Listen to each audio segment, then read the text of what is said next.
ಆತ್ಮೀಯ H16 news ಅರ್ಥಾತ್ ಹೇ ಸೀತಾರಾಮಗೆ ಸ್ವಾಗತ. ನಾನು ನಿಮ್ಮವ MI ಅಥವಾ ಮಲ್ಲಪ್ಪ ಜೋತಾವಾರ್. ಆದ್ಮೇಲೆ ಈಗ ತಾವು ದಿನ ಸುದ್ದಿಗಳನ್ನು ಅದರ ಜೊತೆಗೆ ವಿಶೇಷತೆಗಳನ್ನ ನೋಡ್ತಾ ಹೋಗಿ ವಿಶೇಷ ಈ ಮೊದಲನೇ ಸುದ್ದಿಯನ್ನು ನೋಡಿ. ಜನವರಿ 26ರಂದು ಭಾನುವಾರ ಮಧ್ಯಾಹ್ನ 3 ಗಂಟೆಗೆ ಬಾಪೂಜಿ ಇಂಜಿನಿಯರಿಂಗ್ ಮತ್ತು ತಾಂತ್ರಿಕ ಮಹಾವಿದ್ಯಾಲಯದ ಆವರಣದಲ್ಲಿರುವಂತಹ SS ಮಲ್ಲಿಕಾರ್ಜುನ್ ಸಾಂಸ್ಕೃತಿಕ ಕೇಂದ್ರದಲ್ಲಿ ನಾವು ಇಟ್ಟುಕೊಂಡಿದ್ದೇವೆ.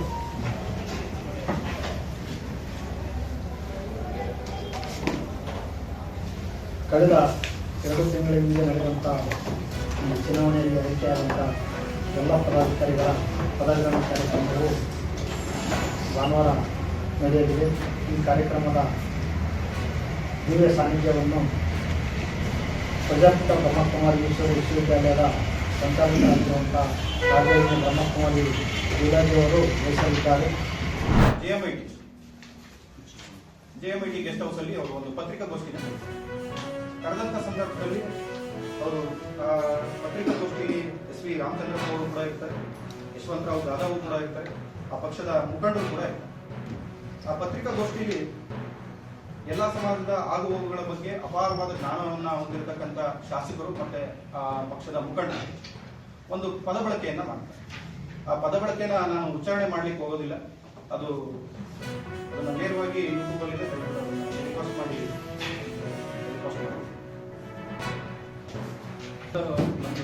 ಈ ವ್ಯಕ್ತಿ ಮೇಲೆ ಈ ಪದದ ಮೇಲೆ ನಮಗೆ ಅಲಿಗೇಷನ್ ಇರ್ತದೆ. ಈಗ ಈ ವ್ಯಕ್ತಿ ಮೇಲೆ ಈಗ ರೀಸೆಂಟ್ ಆಗಿ ಅಟ್ರಾಸಿಟಿ ಕೇಸ್ ಫೈಲ್ ಆಗಿದೆ. ಇದಕ್ಕೆ ಸಂಬಂಧಪಟ್ಟಂತೆ ಮೊನ್ನೆ ಅವರು ಪತ್ರಿಕಾಗೋಷ್ಠಿಯಲ್ಲಿ ನಮ್ಮಂತ ಅಮಾಯಕರ ಮೇಲೆ ನೀವು ಅಟ್ರಾಸಿಟಿ ಕೇಸನ್ನ ದಾಖಲಿಸಿದಿರಿ, ಕೆಲವು ಮುಖಂಡರುಗಳ ಮೇಲೆ ನೇರವಾಗಿ ಅವರು ಅಲಿಗೇಷನ್ ಮಾಡಿ. ಬಟ್ ಈಗ ಅಟ್ರಾಸಿಟಿ SC/ST ಪ್ರಿವೆನ್ಷನ್ ಆಕ್ಟ್ ಏನಪ್ಪಾ ಆಗಿರ್ತದೆ ಅಂತಂದ್ರೆ, ಎಲ್ಲಿ ಬಹಿರಂಗವಾಗಿ ಯಾವುದೇ ಒಂದು ಸಮಾಜದ ವೃತ್ತಿಪರತೆಯಲ್ಲಿ ಇರತಕ್ಕಂಥ ಸಮುದಾಯಗಳು ಕೆಲಸ ಮಾಡ್ತಕ್ಕಂಥ ಇದನ್ನ ಎಲ್ಲಿ ಕೂಡ ಬಹಿರಂಗವಾಗಿ ಅದನ್ನ ಕೇವಲವಾಗಿ ತುಚ್ಛ ಮಟ್ಟದಲ್ಲಿ ಎಲ್ಲಿ ಕೂಡ ಕಾಣಬಾರದು. ಇವರಿಗೆ ಕೆಲಸ ಕೊಡಬೇಕು. ಯಾರಿಗೆ ಕೆಲಸ ಕೊಡಬೇಕು? ಮನಮೋಹನ್ ಸಿಂಗ್ ಅವರ ಕಾಲದಲ್ಲಿ, ಸೋನಿಯಾ ಗಾಂಧಿ ಅವರ ಕಾಲದಲ್ಲಿ ಇದನ್ನ ಈ ಜಾರಿ ಮಾಡೋದು 20 ವರ್ಷಗಳ ಹಿಂದೆ 2005ರಲ್ಲಿ ಜಾರಿ ಮಾಡೋದಂತ. ಇದು ಮಾಡಿದ ಮೇಲೆ ಹಳ್ಳಿಗಾಡಿನ ಜನ ಕಾರ್ಮಿಕರು ಯಾರಿದ್ದಾರೆ ಅವರಿಗೆ ದಲಿತರು, ಮಹಿಳೆಯರು, ಸಣ್ಣ ರೈತರು ಇವ್ರಿಗೆಲ್ಲರೂ ಕೂಡ ಕೆಲಸ ಕೊಡ್ತಕ್ಕಂಥ ಇದನ್ನ ಮಾಡಿದ್ದಾರೆ. ಈಗ ಏನ್ ಮಾಡಿದ್ದಾರೆ ಅಂತಂದ್ರೆ, ಅವರು 7 ಪಂಚಾಯತಿನಲ್ಲಿ ಕೆಲಸ ಮಾಡಬೇಕು. ಮಹಾತ್ಮ ಗಾಂಧೀಜಿಯವರ ಹೆಸರನ್ನು ಬದಲಾಯಿಸಿದ್ರು. ನಾನು ಅದಕ್ಕೆ ಹೇಳಿದೆ, ಅನೇಕ ಕಡೆಗಳಲ್ಲಿ ಹೇಳಿದ್ದೀನಿ. ಮಹಾತ್ಮ ಗಾಂಧೀಜಿಯವರ ಹೆಸರನ್ನು ಬದಲಾಯಿಸಿ ಅವರು 2ನೇ ಬಾರಿಗೆ ಮಹಾತ್ಮ ಗಾಂಧೀಜಿಯವರ ಹತ್ಯೆಯನ್ನು ಮಾಡಿದ್ದಾರೆ ಅಂತಕ್ಕಂಥ ಮಾತುಗಳನ್ನು ಹೇಳಿದ್ದೆ. ಅದರಿಂದ ತಾವೆಲ್ಲರೂ ಕೂಡ ಅರ್ಥ ಮಾಡ್ಕೋಬೇಕಾಗ್ತದೆ. ಸಮಯ ಆಗಿರೋದ್ರಿಂದ ನಾನು ಹೆಚ್ಚು ಮಾತನಾಡಲಿಕ್ಕೆ ಹೋಗಲ್ಲ. ದಯಮಾಡಿ ತಾವೆಲ್ಲ ಅರ್ಥ ಮಾಡ್ಕೋಬೇಕು. ಈ ಸರ್ಕಾರ ನಿಮ್ಮ ಸರ್ಕಾರ. ಯಾವಾಗಲೂ ಕೂಡ ಬಡವರ ಪರವಾಗಿ, ದಲಿತರ ಪರವಾಗಿ, ಹಿಂದುಳಿದವರ ಪರವಾಗಿ, ಅಲ್ಪಸಂಖ್ಯಾತರ ಪರವಾಗಿ, ಮಹಿಳೆಯರ ಪರವಾಗಿ, ಕಾರ್ಮಿಕರ ಪರವಾಗಿ ಯೋಚನೆ ಮಾಡ್ತಕ್ಕಂಥದ್ದು. ನಾವೆಲ್ಲರೂ ಕೂಡ ನಮ್ಮ ಪಕ್ಷ ಮತ್ತು ಸರ್ಕಾರ ನಾವು ಯೋಚನೆ ಮಾಡ್ತಕ್ಕಂಥದ್ದು ಎಲ್ಲರೂ ಒಳಗೊಂಡಂತ ಸಮಾಜವನ್ನು ನಿರ್ಮಾಣ ಮಾಡಬೇಕು ಅಂತಕ್ಕಂಥದ್ದು ನಮ್ಮ ಉದ್ದೇಶ. ಆದರೆ BJPಯವರು ಜಾತಿ ಹೆಸರ ಮೇಲೆ, ಧರ್ಮದ ಹೆಸರಿನಲ್ಲಿ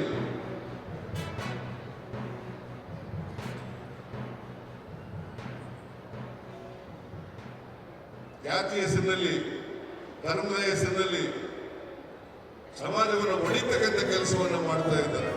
ದಯಮಾಡಿ ತಾವೆಲ್ಲರೂ ಕೂಡ ನಾವು ನಿಮಗೋಸ್ಕರ, ನಿಮ್ಮ ಸರ್ಕಾರ ಇದು, ನಿಮ್ಮ ಸರ್ಕಾರ, ನಿಮ್ಮ ಆಶೀರ್ವಾದದಿಂದ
ತಾವೆಲ್ಲ ಇಲ್ಲಿವರೆಗೆ ಸುದ್ದಿಗಳನ್ನು ನೋಡಿದಿರಿ, ಜೊತೆಗೆ ವಿಶೇಷ ಘಟನೆಗಳನ್ನು ಸಹ ನೋಡಿದಿರಿ. ಅದು ನಿಮ್ಗೇನು ಅನ್ನಿಸ್ತು? ನಿಮಗೆ ಲೈಕ್ ಮಾಡಿರಿ, ಶೇರ್ ಮಾಡಿರಿ, ಕಾಮೆಂಟ್ ಮಾಡಿರಿ, ಜೊತೆಗೆ ಸಬ್ಸ್ಕ್ರೈಬ್ ನಿಲ್ಲಿಸ್ಬೇಡ್ರಿ. H16 ನ್ಯೂಸ್ ಅರ್ಥಾತ್ ಸೀತಾರಾಮ್ ಸತ್ಯದ ಕೈಗನ್ನಡಿ ವಂದನೆಗಳು.